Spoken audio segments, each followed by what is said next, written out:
Assalamualaikum warahmatullahi wabarakatuh. Innal hamdalillah nahmaduhu wa nasta'inuhu wa nastaghfiruh wa na'udzu billahi min syururi anfusina wa sayyiati a'malina. Asyhadu an la ilaha illallah wa la syarika lah, asyhadu anna Muhammadan abduhu wa rasuluh la nabiyya ba'dah. Allahumma shalli ala sayyidina Muhammad wa ala ali sayyidina Muhammad. Amma ba'du. Ma'asyiral muslimin rahimakumullah. Dalam sesi ini kita melanjutkan kajian yang sebelumnya, pada sesi yang sebelumnya, yakni tentang menyempurnakan ibadah Ramadan kita. Kita masih pada pembahasan tentang fikih puasa Ramadan. Kalau sebelumnya kita bahas tentang rukun puasa Ramadan. Ini ada dua. Yang pertama adalah yang sebelumnya kita bahas, niat, ya. Yang kedua adalah menahan diri dari yang membatalkan puasa, ya. Menahan diri dari yang membatalkan puasa. Jadi kenapa? Karena ini rukun yang harus dilakukan. Kalau enggak dianggap puasa, ya.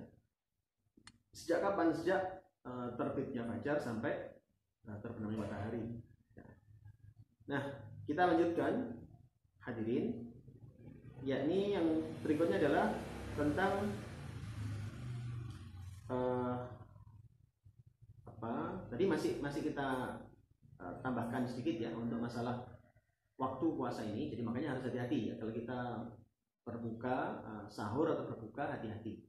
Kalau sahur pastikan memang kita belum masuk waktu fajar, ya. Kalau sudah kadang masuk waktu fajar, ya sudah tidak sah puasanya nanti. Maka hati-hati.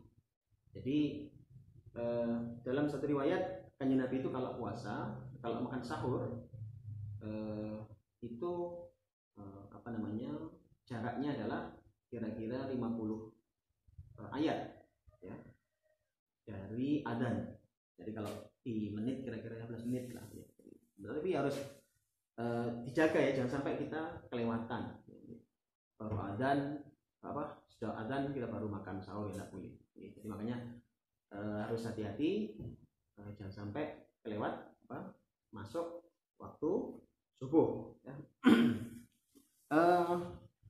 Dan buka juga begitu. Jadi ketika buka juga harus hati-hati, ya. Karena apa? Karena jangan sampai belum masuk adzan maghrib kita sudah buka puasa, ya. Jadi jelas batal puasanya. Jadi makanya ini dua hal, ya. Ini niat sama ini yang perlu kita tambahkan sedikit dalam sesi ini. Adapun ada puasa, ya. Sekarang kita bahas tentang ada puasa Ramadan.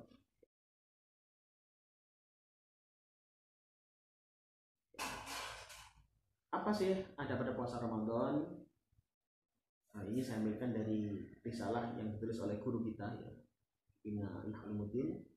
Beliau menuliskan ada 6 ada puasa Ramadan, ya. Ini bisa kita jadikan pedoman kita agar puasa Ramadan kita semakin sempurna, ya. Yang pertama adalah mengakhirkan makan sahur. Tadi sempat kita singgung, Kanjeng Nabi memerintah kepada kita, tasahharu fa inna fis sahuri barakah. Beliau merintahkan tasahharu, bersahurlah kalian. Jadi jangan sampai nggak sahur kita ini.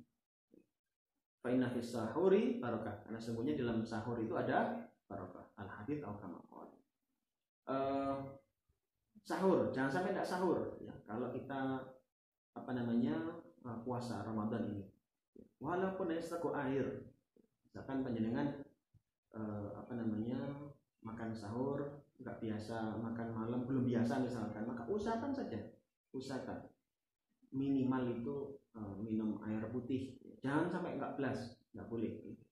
Jadi jangan sampai beranggapan kalau nggak sahur maka lebih sakti, ya, lebih hebat, enggak, malah salah, ya, karena perintah Rasul adalah sahur, ya. Dan di dalam sahur adalah barokah, Rasulullah ada barokah, ya. Maka ada keberkahan, ya, jangan remehkan dengan makan sahur. Tentu makan sahur ini bentuknya seperti apa, ya, tadi, ya. Jadi buatan harus makan apa, enggak. Tetapi biasanya ada yang kita makan sebelum mulainya puasa, ya. sempat kita bahas pada sesi yang sebelumnya. Kalau bagi yang tidak terbiasa puasa, maka usahakan ya dengan mungkin menambah obat-obatan jika diperlukan ya, obat emah misalkan. Kenapa? Karena ini usaha ikhtiar ya untuk menjaga agar puasa kita ini terjaga. Nggak pernah puasa sama sekali, mendadak puasa Ramadan ikut puasa itu bisa sakit emah kalau nggak beneran. Maka ya ini kita jaga ikhtiar, misalkan dengan minum madu ya, dengan obat-obatan emah ya, itu banyak sekarang obatnya. Jadi saya sering menyampaikan orang yang bermaksiat saja itu bondo ya, mereka ini membiayai dirinya untuk melaksanakan maksiatnya. Bayangkan yang minum khamr, yang berzina itu bayar, mereka mau. Lo kenapa yang ibadah ini gak dibandani? Jadi yang ibadah ini harusnya ya lebih berhak untuk mendapatkan alokasi dana kita. Puasa apalagi, gimana puasanya biar kuat ya. Suasana panas kan, bikin AC di rumah, pasang AC, kan begitu. Anak kita nggak kuat panas, sudah bagaimana caranya rumah dingin sehingga mereka tetap bisa puasa gitu. Jangan kemudian sesuatu yang semestinya bisa kita lakukan tidak kita lakukan dan alasan biar tambah top puasanya. Enggak, bukan begitu cara berpikirnya. Makanya hati-hati yang sebelumnya kita sampaikan. Jadi nah, terkait makan sahur ini, maka mengakhirkan makan sahur ya, ukurannya adalah kira-kira 50 ayat Al-Quran. Jadi kira-kira 15 menit. Jadi antara adzan makan sahur sama adzan itu kira-kira 15 menit.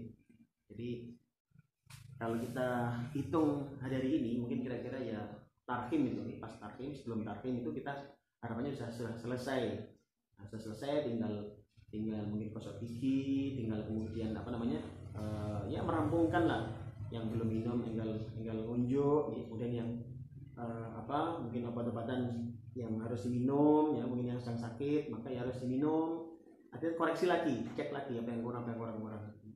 Dan anak-anak kita juga begitu, kita pastikan mereka tercukupi, jangan sampai kita makan sahur. Karena anak-anak ini harus diajari, ini puasa Ramadan, ini wajib puasa ya. Jadi kalau dulu para sahabat Nabi yang sahabat perempuan dan sahabiat ya, itu mendidik putra putrinya puasa Ramadan itu dengan memberikan hiburan yang mubah, sehingga mereka itu lupa dengan laparnya. Jadi memang ini caranya. Jadi nggak apa-apa kita kasih hiburan di rumah. Kita makanya sampai misalkan pasang AC misalkan, kenapa tidak? Kalau itu kita mampu maksudnya ya. Kalau nggak mampu ya mungkin apa yang bisa kita lakukan sehingga mereka tidak terfokus pada laparnya, sehingga dia kuat dengan puasanya. Inilah pendidikan. Kemudian jadi selain makan sahur yang kedua adalah menyegerakan berbuka. Ini adalah ada puasa yang kedua. Jadi kalau bisa segera adzan maghrib sudah berbuka. Ya tentu harus sudah masuk waktu adzan ya. Jadi jangan kemudian menyegerakan buka, ini maksudnya adalah sebelum adzan sudah berbuka, jangan, tidak boleh. Jadi harus sudah pastikan adzan, pastikan masuk waktunya, maka kemudian segera berbuka. Kesunahannya adalah mendahulukan berbuka dengan kurma. Maka misalkan dengan kurma. Maka apalagi ini kan Ramadan yang sebagian ustadz kita menyampaikan bahwa saya ini akan ada paceklik panjang, akan adanya musibah-musibah dukhon dan lainnya ya Allah alam ya. Kita berserah pada Allah, kita mohon perlindungan Allah ya. Tetapi kita tetap berikhtiar karena memang jangan-jangan benar-benar terjadi ya. Tetapi tidak perlu sampai panik, kita menyikapi dengan logis ya, dengan bersiap-siap sewajarnya ya. Nah, kurma ini memang disunahkan, maka kebetulan kurma ini juga akan bertahan lama. Jadi kalau ada benar-benar terjadi paceklik misalnya, naudzubillah ya, itu maka kurma bisa dijadikan makanan pilihan ya, karena bisa bertahan sampai berbulan-bulan ya, bahkan sampai kabarnya setahun ya. Ini makan dengan kurma ya, kalau kita berbuka makan dengan kurma. Kemudian jika tidak ada maka pakai air putih, susu, madu atau sesuatu yang manis. Jadi ini pilihan-pilihan yang jika kita ada ya monggo utamakan. Kalau tidak ada ya air putih saja. Jadi jangan langsung minuman-minuman bersoda misalkan, jangan ya. Nanti merusak lambung. Pakai air putih ya. Kalau ada kurma, kalau tidak ada air putih, susu tadi, air madu ya. Seperti itu. Kemudian agar berbuka tidak mengganggu waktu sholat maghrib, maka berbuka sewajarnya, cukupnya saja. Kemudian setelah itu sholat dulu, baru setelah sholat maghrib maka lanjutkan makannya. Jadi sekaligus makan malam. Jadi ini adalah memang adab-adab ya. Jadinya sampai gara-gara berbuka kemudian sholat maghribnya jadi terakhir, jadi jangan. Jadi makanya atau bahkan kelewatan ya, alhamdulillah karena nggak kuat. Jadi jangan. Tentu tidak seperti itu yang diajarkan. Kemudian membaca doa setelah berbuka. Jadi buka puasa ini ada doanya, doa yang diajarkan Rasulullah SAW, yang kadang-kadang kita bacanya sebelum berbuka. Padahal kalau dalam risalah yang ditulis guru kita ini adalah bukan di awal, bukan di tengah-tengah berbuka, tapi di akhir ya, setelahnya. Jadi doanya adalah Allahumma laka sumtu wa ala rizqika aftartu dhahabadz dhama'u wal wabtallatil uruq wa tabattal ajru insyaallah. Wa tabattal ajru insyaallah taala. Jadi ini doanya. Artinya ya Allah, untukmu aku berpuasa, dengan rezekimu aku berbuka, dahaga telah hilang, urat-urat telah segar, dan mudah-mudahan pahalanya ditetapkan jika Allah Ta'ala menghendaki. Jadi ini adalah doa ya. Kemudian yang keempat adalah jika mandi besar maka lakukan sebelum fajar. Ini adab keempat, jika ada kewajiban mandi besar maka lakukan sebelum fajar. Jangan sampai keduluan azan subuh baru mandi besar ya, usahakan sebelumnya. Mandi besar ini ya tentu kita harus paham ya, mandi karena jinabat ya, misalkan atau haid ya, haidnya selesai malam hari itu segera mandi, jangan nunggu besok paginya ya. Atau nifas ya, setelah melahirkan nifas maka malam hari itu selesai maka segera mandi, jangan nunggu besok harinya ini, karena usahakan sebelum fajar ya. Kemudian yang kelima adalah menjauhi hal-hal yang membangkitkan nafsu yang dibolehkan ya. Maksudnya adalah misalkan dengan suami atau istri itu sebenarnya dibolehkan ya. Tapi kita upayakan aja misalkan berdekatan ya, itu kan dibolehkan, tetapi usahakan ditahan ya. Kenapa? Kan bisa keterusan nanti. Ada kasusnya yang jamaah yang pernah masalah ini disampaikan ya. Jadi memang itu kelanjur ya, maka hati-hati. Yang keenam terakhir adalah menjaga dari hal yang bertentangan dengan aktivitas puasa. Hati-hati. Jadi jangan sampai puasa kita rusak tadi ya. Mungkin bukan puasanya yang batal, tapi pahalanya yang nggak dapat. Alhamdulillah. Ya, misalkan mencaci maki, ya, bicara jorok, ya, bicara yang nggak ada faedahnya, ya, mengumpat, adu domba dan lain-lainnya. Jangan sampai. Ya, maka kita hindarkan, jaga diri masing-masing, jaga puasa kita agar diterima Allah Ta'ala. Demikian. Bermanfaat. Assalamualaikum warahmatullahi wabarakatuh.